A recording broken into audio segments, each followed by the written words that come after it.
Hello, everybody. Welcome in to the Basketball Bulletin. I'm Trevor Lane. Happy to have you here. Wanted to jump on here, show a little love to the Bulletin. I've been bouncing around a little bit today. Did some stuff for Lakers Nation, did some stuff for Lakers Collective. Thought, you know what? We should talk kind of general NBA heading into the second round of the NBA draft. Though there are some Lakers-related things that we're going to stray into here, of course. But lots of stuff to talk about. I am not planning on being here for super long, so this is not going to be like an hour-long show or anything like that, because I do have some other stuff that I do need to get to, but wanted to jump on here for a bit and chat about a change that we're seeing around the league in terms of how we're valuing certain positions and how that's going to be reflected in I don't want to say a potential sign and trade, but a comment that was made about a LeBron James sign and trade, as well as something the Celtics are doing right now in their efforts to potentially trade Jaylen Brown. Of course, I'll take some of your questions, your comments, all of that. By the way, if you guys are here and you haven't done so yet, please make sure you hit the subscribe button. And if you're already subscribed, great way to help us out is to hit the like button. And don't forget, we do have the podcast feed over on Apple Podcasts, Spotify, wherever you listen to podcasts. So you haven't subscribed to the podcast feed, go give that a look as well. Okay, everybody, we got plenty to get into here. But what I really want to jump into is the way that we're changing our view of bigs in the NBA. It wasn't long ago that bigs were effectively persona non grata in the NBA, right? I mean, bigs were dime a dozen. You could go get a big for a veteran minimum that was serviceable, that could rebound, could block some shots, maybe wasn't the best player, but you could find ways to go do that. There was the years of the Marcin Gortat and Dwight Howards and players of that realm, right? Players around those levels. So JaVale McGee, right? If we want to keep looking at different bigs around the NBA, you could go find like a fairly traditional rim protecting, rebounding, physical big man without too much effort. And that may not mean a top flight big, but that was enough largely. That was something that you could get by with. And we are definitely shifting away from that NBA. And I think that's becoming more of a reality in the last couple of years. And especially you look at this, Brian Windhorst had this comment about LeBron James. Obviously, LeBron would have to want to sign with the Cavs, but if your pathway to paying LeBron the money is to trade Jarrett Allen for him, the Lakers would kill for Jarrett Allen, kill for him, all right? They would do that deal in 17/10 of a second. So at a point now where if you look at the big man market around the league, certainly we've talked a lot about over on Lakers Nation, Lakers Collective, about the Lakers' struggles to go find a center out there on the market. And that's true for a lot of teams. There are a number of teams that are looking for bigs because I think two things are happening. Number one, I think it's more important than ever to have a big, or at least more important than we've seen in the last, say, decade, to have a big, particularly in an NBA that features Victor Wembanyama. But we're also seeing a decline in the supply of bigs out there on the market. And I think the reason for that is twofold. One of it being that, well, I do think that there's just less guys that are that true like center that's of the quality that you need, that can go defend a player like Wemby, heck, Karl Anthony Towns, like any of the other top bigs out there on the market. Certainly when we start getting into Nikola Jokic, who looks pretty slim and trim. If you saw some of the footage going around today, he looks like he's ready to roll. But we've got some great centers in this league. You need guys of a certain quality to go defend them. Even Chet Holmgren just looked like a shell of himself when he was out there on the floor. So you have to have a certain quality, a certain physicality from bigs. But I also think that what we're seeing now is teams are, rather than saying, hey, we've got a big and we're going to play small ball the rest of the way, you're seeing teams saying, no, we need two bigs, we need three bigs, we need four bigs. I mean, hell, the San Antonio Spurs of all teams don't need big. I mean, they could maybe use one, but they've got Wemby, they've got Luke Cornett. In most situations, you'd say, okay, they have that box checked. No, they went and drafted Jaden Quaintance and Terrace Reed. Said, give us both. Teams are starting to stockpile centers. And so they're more difficult to find. And so when you get this comment from Brian Windhorst, is Jarrett Allen of the level of player, even at 41 years old, as LeBron James? No. But when we talk about positional scarcity, yeah, the Lakers would probably be thrilled. And beyond just the idea of LeBron's age for a younger player in Jarrett Allen, we're talking about positionally, the Lakers so badly need, and they're not the only team, but they so badly need a big, the quality of a Jarrett Allen to go add to this roster. And again, there's so many teams around the league that find themselves in that spot.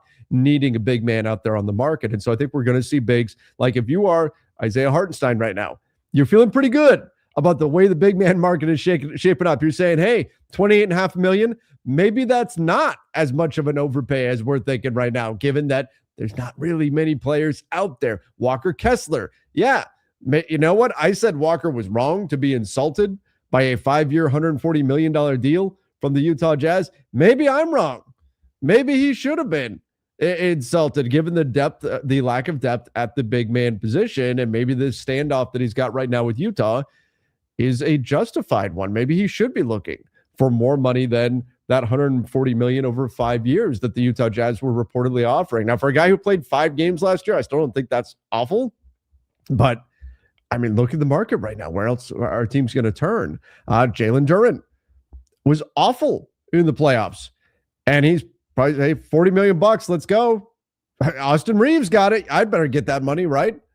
That's something Jalen Duren in his camp is probably excited about.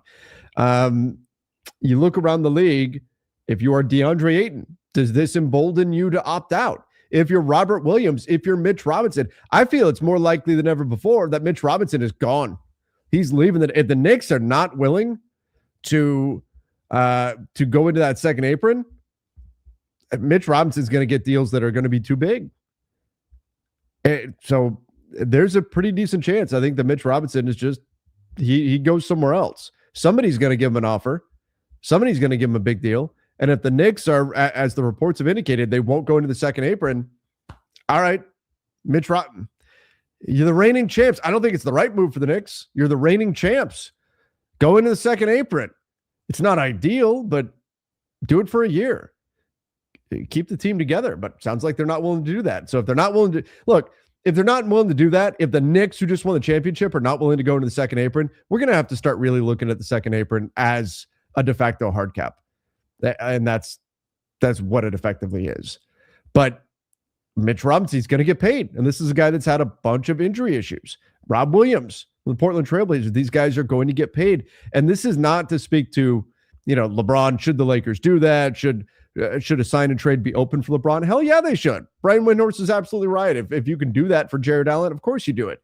Both you're getting a younger player, but I mean, I guess you trade LeBron for anybody, and you're getting a younger player because he's the oldest player in the league.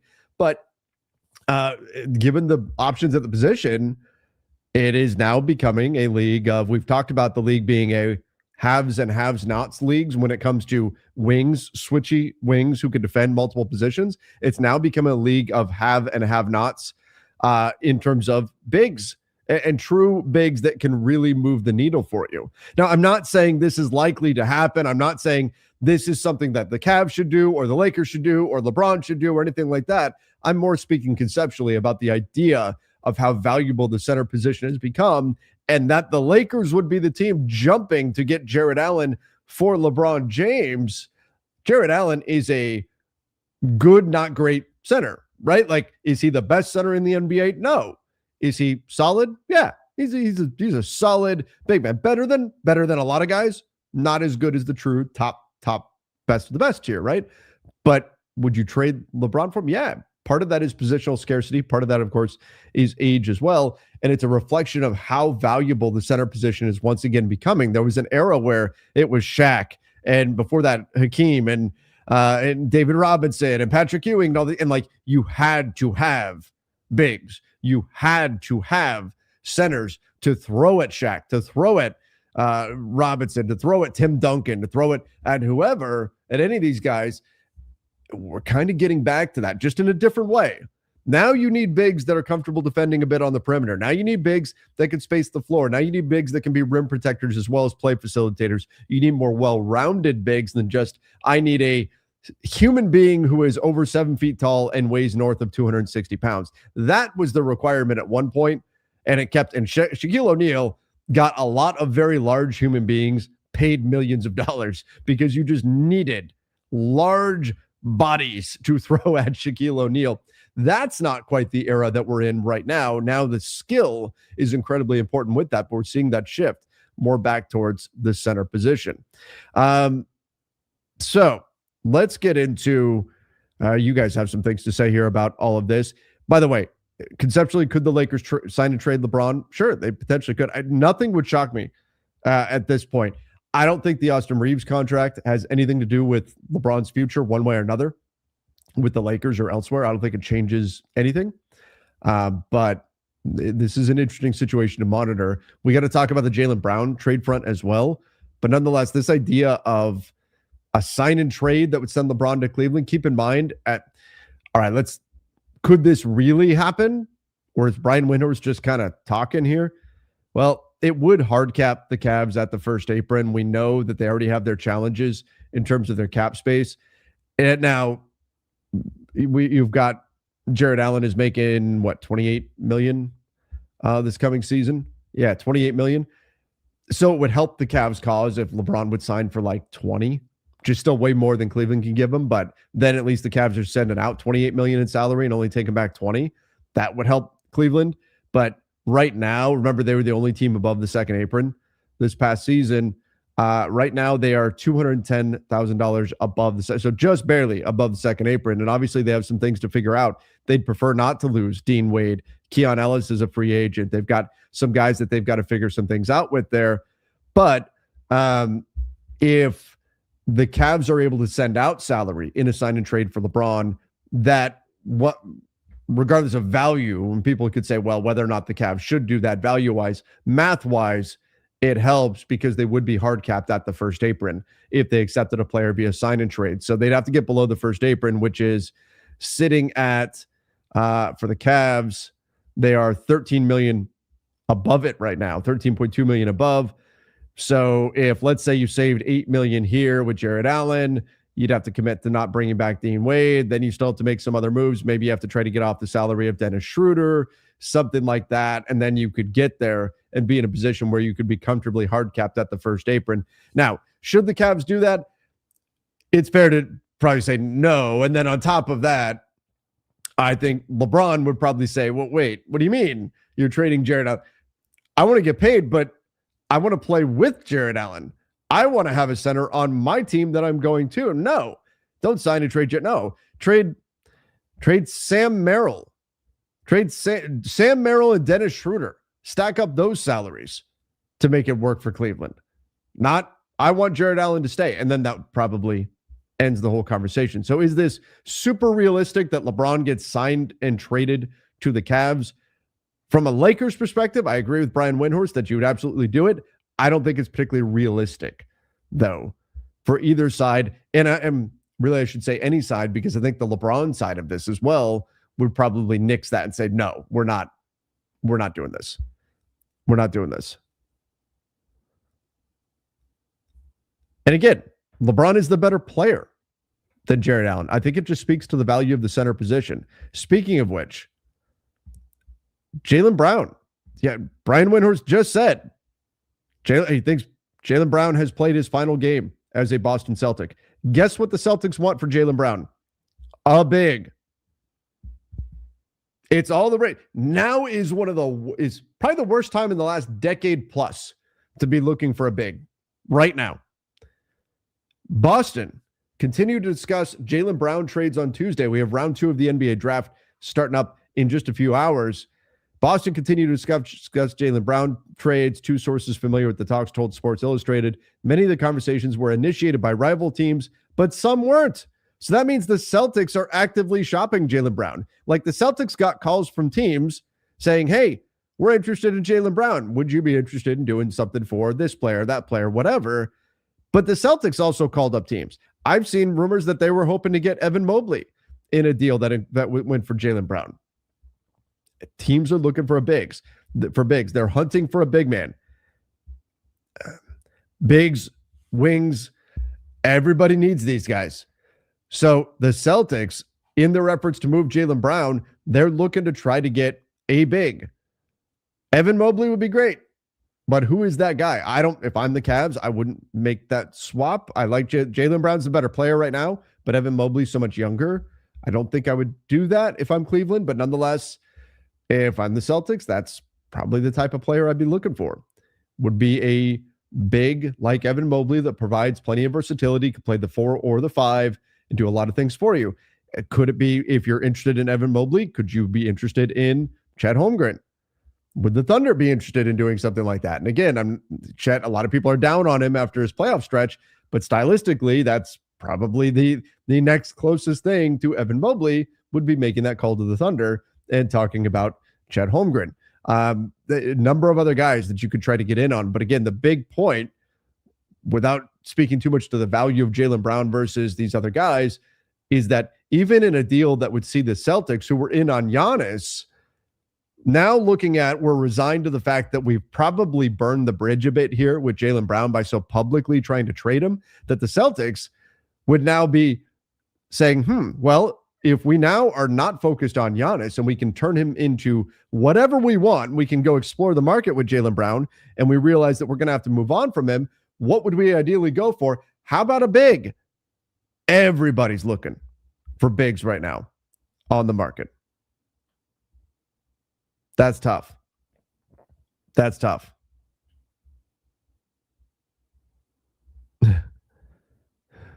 Somebody said Trev's so happy for his boy Austin. Oh, you didn't see my reaction on Lakers Collective or on Lakers Nation then. Whew. I happy for him, sure. I did not like that for the Lakers. Did not like that for the Lakers. Okay, I need to get to some of your questions, your comments, all of that. But first, I do need to give a quick shout out to our sponsor here. That is Prize Picks. You guys can check them out. Super, super easy to go play over on Prize Picks. All you got to do is use the link in the description down below. And that code, it is HMA. Play $5, get $50 instantly over on Prize Picks. Right now, we got the World Cup going on. All kinds of stuff happening here. In fact, there's a game on right now. I will go with Vinicius Jr. I'm going to say one shot on target at least. Yep. We will roll with that. I want to see USA plays tomorrow. Is there anything out for them? Oh, I did go Kylian Mbappe earlier. Let's stick with that one too. All right. If you guys want to get in on it, use the link in the description down below. The code is HMA. Play $5, get $50 instantly on Prize Picks. Go check them out. And once again, we appreciate them sponsoring this show. Okay, everybody. Let me get to some of your questions, some of your comments here, and let's dive into all of that. What can Miami do to build around Giannis now? Okay, so let's take a look at what Miami can ultimately do, because they're obviously their draft capital very much encumbered by this trade. Their young players, again, Tyler Hero, Kela Ware, Kasparis Yakashonis, right? These guys are all, Jaime Hawkins, they've all been used in the trade. So the cupboard is pretty bare in Miami. So now we take a look at their cap sheet, and for Miami, it's going to be about trying to add depth to this roster. Now, that's a difficult thing to do. Your salaries are going to start creeping up there. You do still have first apron space right now, although I don't know if that's post here. Let's see pending roster. Let's go there. Okay, so right now they are below the second apron. They are also below the first apron as well. I believe, depending on how they structured this deal, they took back more salary than they sent out. But again, we have to wait and see how the dust settles and how exactly these trades are executed. I believe they'll be at least hard capped at that second apron, especially I think they were taking Bobby Portis into a trade exception, and that would also hard cap them. But the bottom line, they've got to add to this team. Giannis, Bam, Wiggins, Davion Mitchell, that's probably your starters right there. That's 4 starters. Jovic, there's rumors that they're trying to move on from him to shed that salary. Now, that's a lot of money for a lot of years. Not a ton of money, but slightly above mid-level, and then is going to be slightly below mid-level after that. But 4 years under contract, that might be a little bit tough, but the word is they're trying to move on from him if they can. Pelle Larsson, they just picked up the team option on him. That was just announced a little bit ago. Makes sense. Cheap contract, $2.3 million, and a pretty solid player. But trying to bring back Norman Powell is going to be very, very difficult with the flexibility that they've got, because right now you're only $17.8 million below that first apron, and Norman Powell is going to cost a lot, and you still have to build out the entire rest of your roster. And what do you have? Like 10 guys under contract. So I do think that this is going to be a very, very difficult thing for the Heat to do to build out real depth. Now, that said, this is also a time when I would expect there to be here's going to be the Heat's time to strike.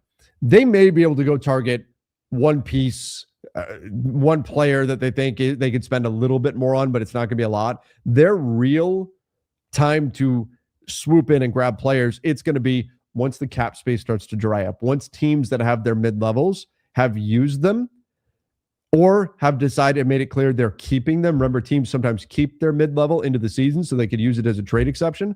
Once those teams that have the full mid-level, even the mini mid-level or the taxpayer mid-level, once that money has started to dry up, there will still be free agents out there. There will be players who found themselves still standing and the music has stopped. That's the Heat's time to strike. That's when the Heat can say, hey, there's not all the money's now equal, right? And if you are a free agent in this market, you look at the situations and you say, all right, the money is about equal. I didn't get the big money that I was hoping to get. Now we're talking about maybe looking, can I get to a good spot? And it's probably a veteran minimum contract. That's what you're looking for right now. If you're Miami, you're looking for those guys who say, okay, the money dried up. Now suddenly the playing field is level. Now you look around, if you're that free agent, the money was the priority. You didn't get it though. Now, if you're looking at taking a veteran minimum, you're going to be looking for location, opportunity, right? Location, opportunity. So location, yeah, Miami, great. Want to go to Miami? Who wouldn't want to go to Miami? And then opportunity, are you going to get minutes? Well, yeah, they need guys who can play basketball. They need guys they can actually put on the floor. As opposed to if you take a veteran minimum with, I don't know, just throw a team out there, OKC, or you go take a veteran minimum with San Antonio or something. Good teams, but are you going to get on the floor? Are you going to earn your way off of that max contract? No, because you're not going to get the opportunity to do that. You're not going to be on the floor enough. You got too many guys in front of you. So Miami can offer, as the money starts to dry up, suddenly when money isn't the deciding factor. Now, that doesn't mean they're going to get the pick of anybody who's out there. But once the free agent class has seen the money dry up a bit, that's where Miami swoops in and they can say, look, money is now all equal. We're talking minimum salaries here. Let's get to what kind of an opportunity we can give you, what type of organization this is. Are you going to be able to play your way off of this? And that's where I think Miami is going to strike, and they're going to be able to land some players here. I think back to the past when players like, look what Malik Monk did. He is the kind of the poster boy for this. Malik Monk signed a one-year deal with the Lakers. Second year, I think, was a player option because, of course, and then played his way off of that minimum contract. Played well enough, got a big deal with Sacramento. Off you go, right? He earned himself tens of millions of dollars by spending 1 year in a place where he knew there would be a spotlight and he knew there would be minutes, there would be opportunity. And then the rest is up to him. You got to take advantage of it. That's all you can ask for as a free agent. Well, guess what? In Miami, with Giannis and Bam, you'll have the attention, you'll have the spotlight, and the minutes are there. Great. There's opportunity for players like that. So if you can get somebody that maybe does not find the deal that they want initially, I don't know, like a Nick Richards. Is he a great player? No. In a market, though, looking for bigs, maybe he gets a bigger deal. But that type of player that you could potentially go grab, add to your roster, and off you go. What about a Jordan Clarkson? If the Knicks are that strapped for cash, are they going to bring him back? Could you get even 34-year-old Jordan Clarkson to come in and do some stuff for you? What about Tim Hardaway Jr.? What about him as a target? I think he's already been connected to the Heat, and certainly his dad has that relationship with that organization. So Tim Hardaway Jr. could be a great target for a minimum. Age 34, is that ideal? No. But are you going to get a better opportunity than you would in Miami? Probably not. Right? So these are the kind of guys that I think if you are the Heat, I've seen some people pushing for Russell Westbrook to go to Miami. I can't go that far. But if you are the Miami Heat and you're looking to build out this roster, you want to strike once free agency starts to dwindle and grab these guys that frankly are worth more than the minimum, but the money has dried up in that moment.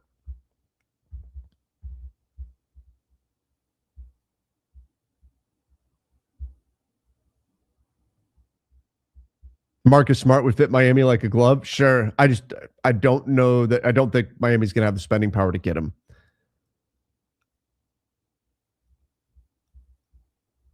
Keon Ellis. Sure. Keon Ellis would be a great get for Miami. Has anybody's stock dropped more than Keon Ellis?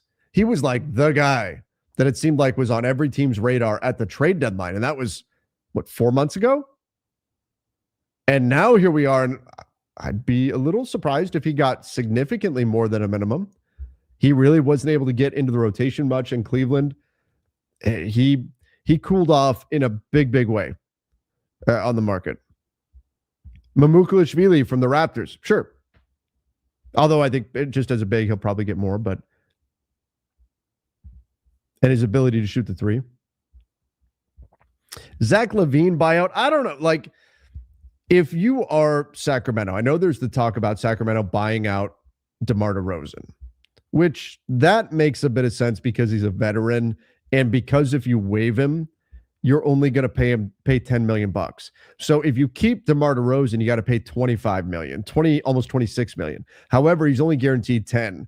So the equation for DeMar DeRozan is, do you want to have DeMar DeRozan and pay $26 million, or do you not want to have DeMar DeRozan and pay $10 million? And I think for the Sacramento Kings, where they're at in their build, they're going to say, we'll save the almost $18 million and chop that bill down to $10 million that DeMar DeRozan will get, and he will go play basketball somewhere else. That makes sense. Zach LaVine does not make sense to waive right now. Yes, he's making a bunch of money, but he's making almost $50 million, which is way too much. But that's not going to open up any extra spending power for you. That's not going to get any money off of your books. If you just waive Zach LaVine right now, okay, you still owe him $49 million. How do you want to pay? Cash or check, right? Like that's the way it is with Zach LaVine.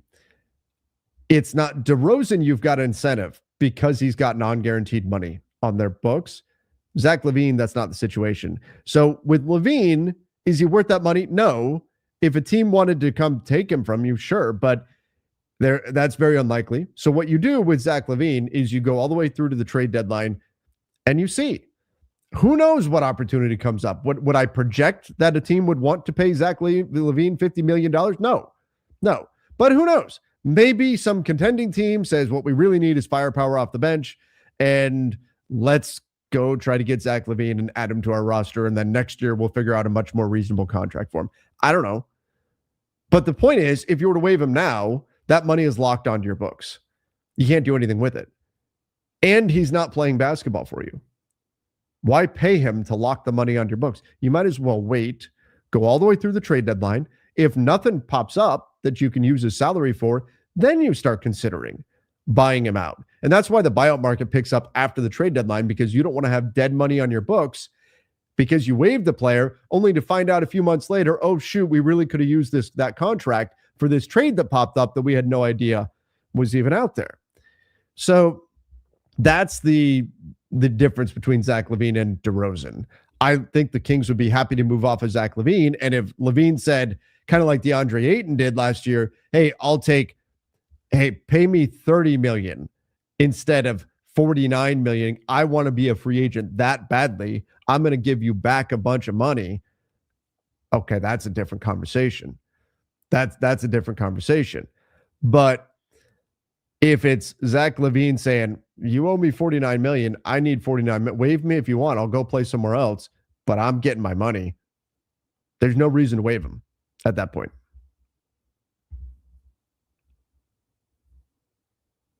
Other thing here, I'm really curious to see how this plays out.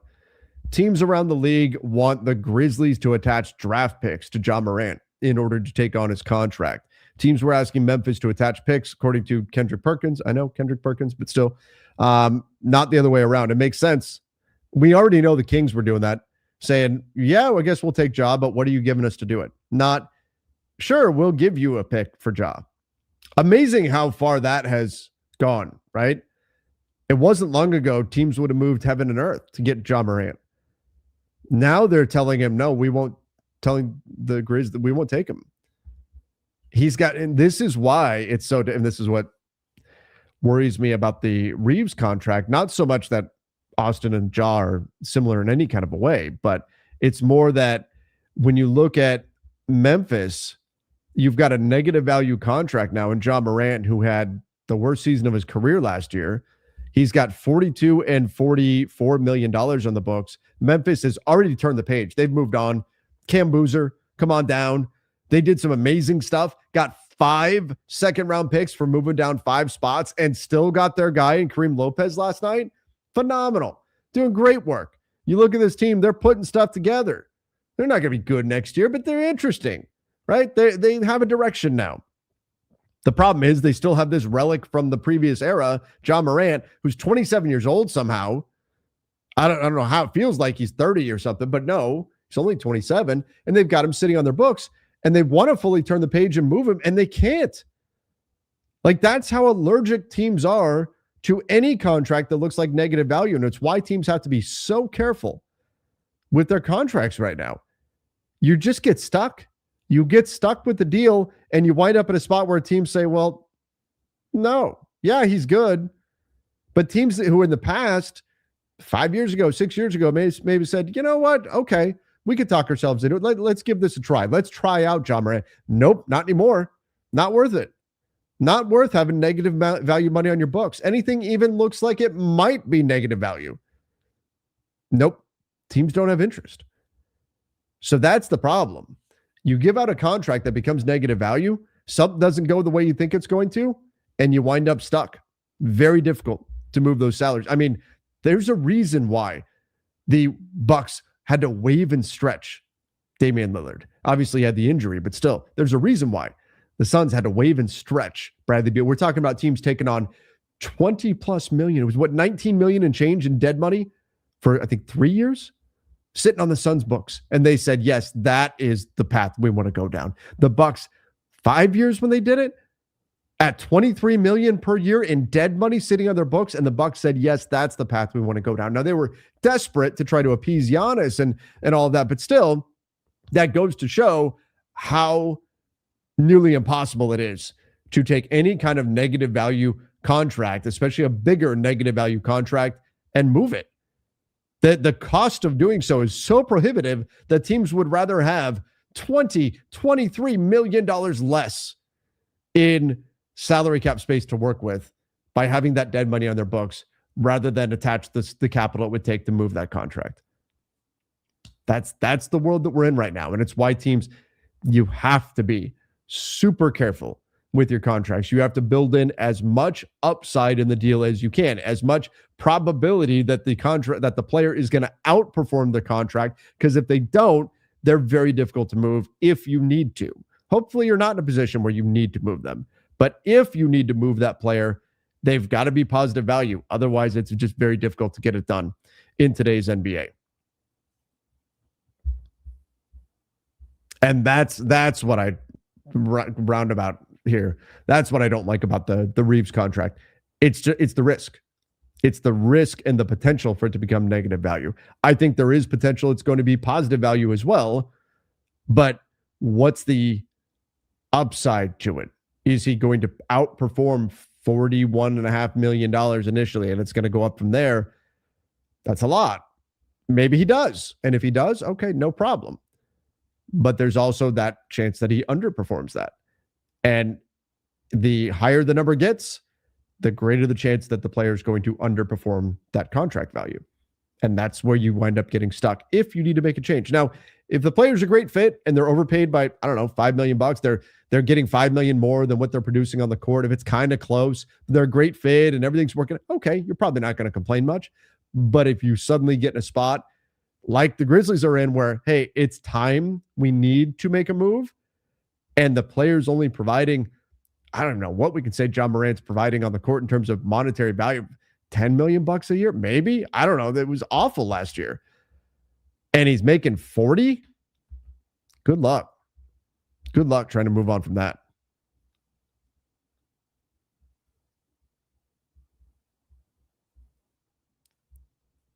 Austin is better than Ja. Oh yeah. No, look, I'm not trying to directly compare Austin Reeves and Ja Morant. I'm talking about Ja Morant being a cautionary tale to the dangers of getting stuck with a salary. And this is part of the reason why teams have to be so careful with the contracts that they sign and try to build in as much equity in that deal so that even if things don't work out to the positive side as well as they thought, they still have some wiggle room in there to where you're still okay, right? You may think, if you think a guy is worth $30 million per season and you can get him at 25, okay, all right. So now if the guy has an off shooting season, well, all right, you're probably still okay. Or even better, like you think he's worth 30 and you get him at 20 and the guy has some injuries and things like that.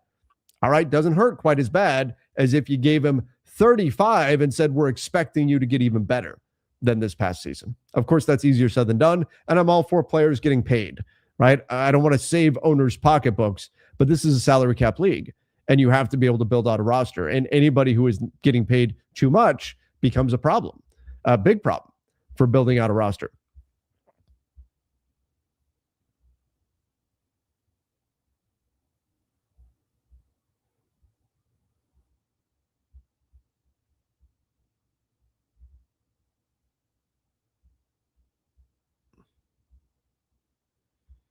This comment said, I have faith in Austin, Trev. Don't worry. Austin will be underpaid for his contract this coming year. Hey, I hope you're right. I hope you're right. And that's always the potential. That's the chance that it could go that way. And we'll see. Again, there are people running around screaming, oh, this is awful. There are people running around screaming, see, this is great. He got this great deal. He's awesome. We will find out. That's the truth. We'll find out whether or not he's worth the contract. If he goes out there and he improves on his numbers, he'll be worth it. Right? He'll be worth it. If he doesn't, if he has if he takes a step back, that's where you get in trouble with the contract. We'll see.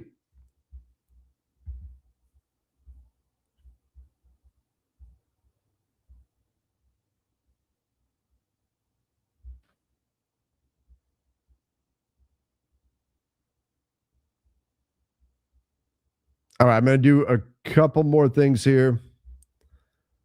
We'll get to a few more contracts.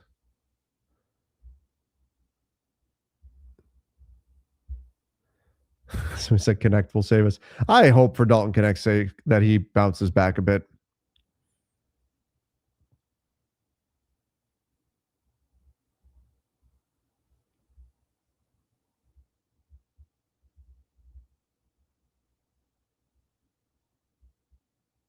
Does Jaylen Brown have a no trade clause? I do not believe he does.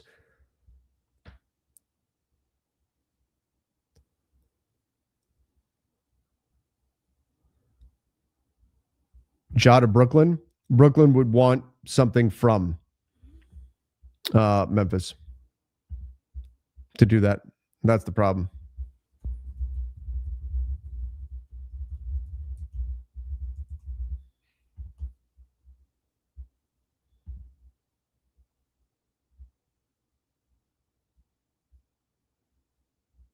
The one good thing is that, especially if they operate as a below the cap team, the Reeves contract won't do it doesn't change anything in terms of their spending power, any of that. We've talked tons about that. I think it puts more pressure on them to go get stuff done right now, though. Can you trade, say, Dalton Connect for a second round pick? I don't know that a team would give up a second round pick for him right now. I tend to think that if a team wanted Dalton Connect, he would have been moved at the trade deadline. I honestly, I think teams look at, it's not like he's making 10 million. Hell, he's not even making 5 million. Dalton Connect is making 4.2 million. And I think most teams around the league, that's how bad he was. Most teams around the league look at it and say, we'd rather have a roster spot in $4.2 million than Dalton Connect. $4.2 million, barely above the minimum. And they're saying we'd rather have a roster spot in $4.2 million than Dalton Connect. I think that's where we're at. He's been that bad. I hope he bounces back for his sake. I really do think it's probably going to take a change of scenery. I think if a team was willing to give up a second round pick for Dalton Connect, it would be done already. That's my own opinion. But I think that would already be done. I think if you gave the Lakers truth serum, they would say they regretted picking up the team option for this year. And unless he does bounce back, I'm sure they're hoping that he will bounce back this summer, that he'll rediscover his game. But now we're at a point where it's been what? It's been over a year, almost a year and a half since we've seen him be a good basketball player. That's getting concerning. If that doesn't change, that team option for next year is no chance that's getting picked up. But we'll see. I really hope for his sake, whether it's with the Lakers or somewhere else, I really hope for his sake he bounces back. And if you look, his team option, the deadline to execute that team option for next year is Halloween. So we'll have just started the season at that point. The schedule's not out yet, so we don't know when, but the Lakers have to decide on his team option, as all teams do with their players and rookie contracts in this situation. They've got to decide on that by Halloween, whether or not they're opting into that for next year.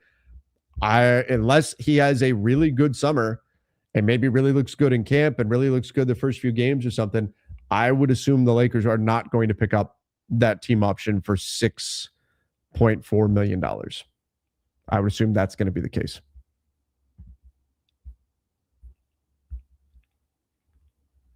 Which hurts. That's tough to waste a draft pick.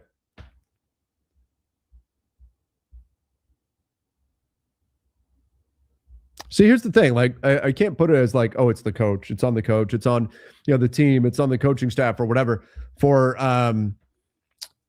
his issues. Some of that's got to be on Dalton himself. And this is true when people try to place blame in one spot or another.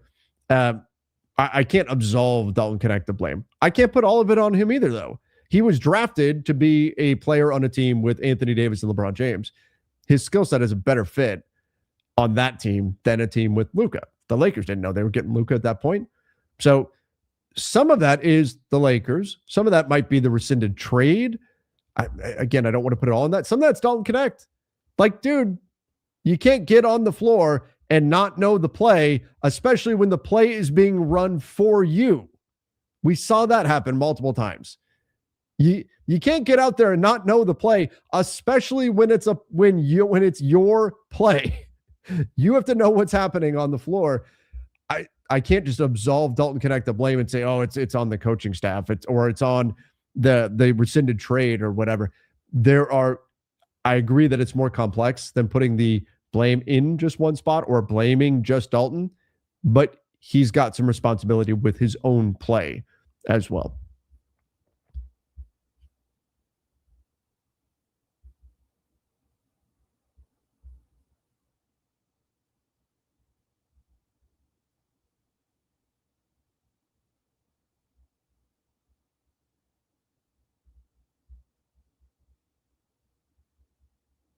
Any news on Thero? I think no news is good news in that we haven't heard anything about an injury. So that's good.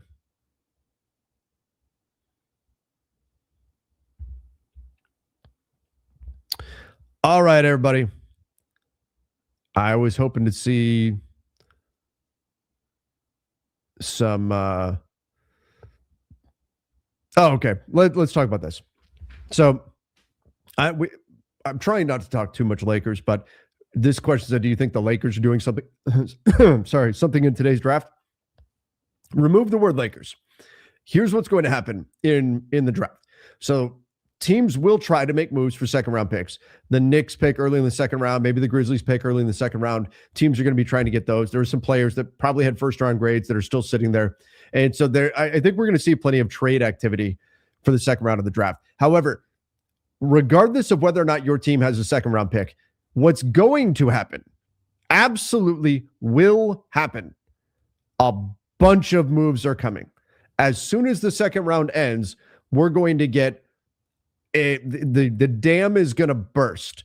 We're going to be getting tons of notifications about this player signed with this team, this player signed with that team.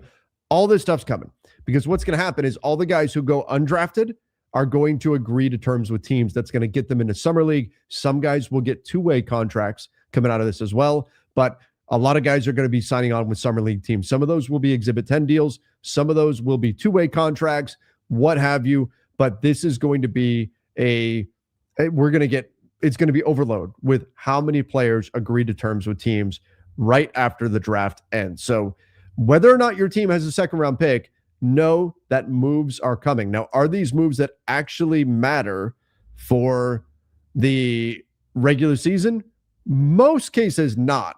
But every once in a while, a player will pop in summer league, look good, get brought onto the team during preseason, look good, and earn a roster spot. I mean, hell, it was kind of the guy of the day, right? But that's what Austin Reeves did, right? He was undrafted, looked good in summer league, made it to training camp.